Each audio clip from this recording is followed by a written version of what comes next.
The Boston Globe recently started taking its op-ed mission in a new direction with a series of op-talks. Instead of the usual pronouncements from inside, these are a series of conversations with thought leaders from the outside, recently including Ibrahimos Kendi, Paul Farmer, and Errol Morris. To tell us about the series and the thinking behind it is a journalist, author, and policy expert who's the Globe's editorial page director, Bina Venkataraman. Thank you very much for being with us, Bina. Thank you so much for having me on, Chris.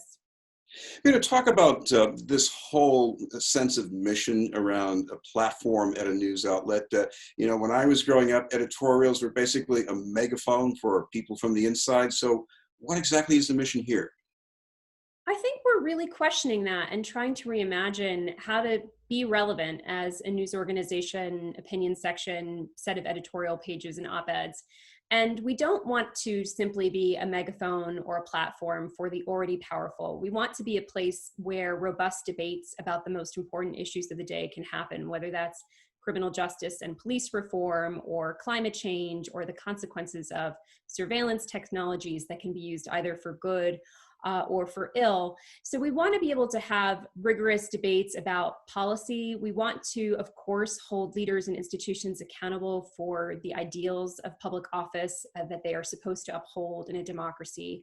But we also want to provoke progress. So increasingly, what I find interesting in terms of op-eds and contributions to our pages, and really our pages are, of course, virtual as well as physical pages, print pages now, is when you can have opinions that advance surprising solutions that show how to cut through intractable debates where we have polarization on the politics, but where someone can find a middle path or a set of logical criteria or new evidence that illuminates that debate in a new way. And the op-talks are an example of one of the ways in which we are trying to imagine new formats for op-eds. So world-leading thinkers like Ibrahimos Kendi, or today I will have interviewed Errol Morris.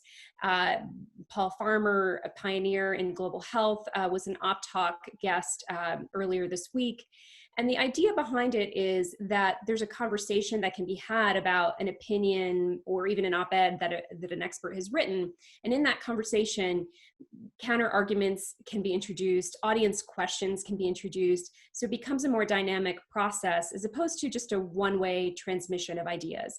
And that's just one of the ways that we're trying to create richer ground, richer terrain to have evidence-based debates. Well, another kind of richness, and I think this came into play in the op-talk with Ibrahimos Kendi. You did this as a live streaming event on Juneteenth. So, I mean, what's the climate around that like? It was an incredible day to be able to talk to Ibrahimos Kendi because, of course, Juneteenth, this particular Juneteenth in 2020, was the 155th anniversary of the last, final freeing of enslaved Black people in the United States. 2 years after the Emancipation Proclamation, the fulfillment of that proclamation happened in Texas. And so it's an historic day, but importantly, Dr. Kendi draws a line between the anti-slavery movement, the abolition movement of the 19th century, and what he thinks is needed today in the 21st century, which is what he calls an anti-racist movement. And he's moved here to Boston. He's going to be leading the BU's new Center for Anti-Racist Research. And one of the things he's drawing on in trying to situate what he calls an anti-racist movement here in Boston is Boston's rich legacy as being the cradle, one of the seats indeed of the abolition movement. And it's really fascinating because it involves sort of interrogating whether the actual mission of abolition has been fulfilled. And he argues that it hasn't. He says that the full liberation of Black people in America has never quite happened. And he is trying to bring people along to that agenda. And that was a lot of the conversation we had in the op-talk. What I also see in the series is that you're covering things that are hard to pack in the usual speed of the news cycle. Taking a close look at Chelsea, talking with Dr. Paul Farmer. How does that advance the ground for the Globe? Well, I think If you think about what we want to do, so I see the goals kind of twofold. As I mentioned, one is holding accountable our leaders in our institutions, but the other to provoke progress. And I think not all news organizations necessarily articulate their mission as provoking progress, but it's something that I felt since I took this role in November of 2019 is a really important way for us to sort of evolve and define what we do. So instead of just being purveyors of opinions, where we transmit opinions of people we like or we curate or people who happen to be powerful and influential out to the public. Instead, we should be figuring out how we can instigate the right kinds of debates, showcase the right kinds of solutions, indicate when Boston is a microcosm for the world's problems, or when it's a place where we are incubating solutions to the world's problems, and use that way of showcasing such opinions, and as well as the debates around what the actual solutions should be, use that to actually nudge our institutions and our leaders forward. So we look at our audience as very diverse and varied. It includes political leaders, includes policymakers. We know at least one Supreme Court justice reads our pages. We think about that, but we also think about how do we bring people voices that they're not used to hearing, that they maybe don't see on the cable news every night. So we had an op talk with a young man who early on, I would say a couple of months ago, was frightened about wearing a makeshift mask. He's a young Black man living in Ohio who wanted to do the right thing by public health, but sort of put out into the world via Twitter that he was fearing the possible repercussions, the fear that people would have of him as a Black man in a mask. And so we interviewed him in an op talk because we thought it was important to showcase his perspective and to complicate the picture of what our public health solutions are, so that we're actually thinking about how do we exist in space? How do our social norms, our existing prejudices affect how public health measures actually play out in real life?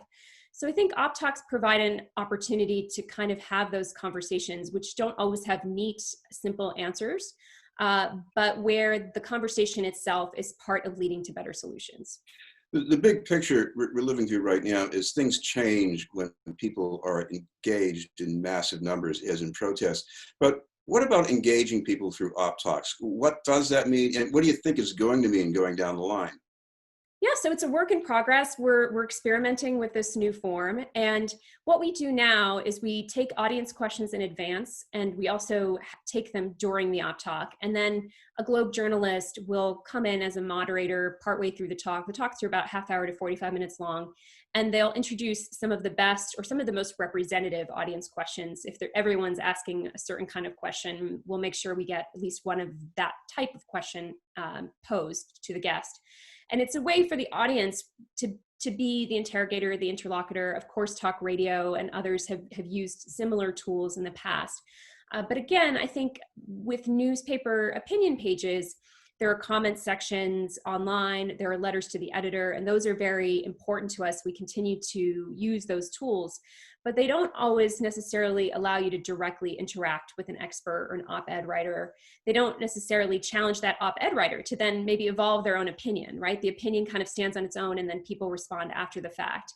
And I think what's interesting about the potential for op talks going forward is that perhaps some of the audience engagement, perhaps some of the engagement with Globe editorial board members and these various voices and experts might lead to the next op-ed, which is a slightly more nuanced or a different sort of presentation for the public dialogue.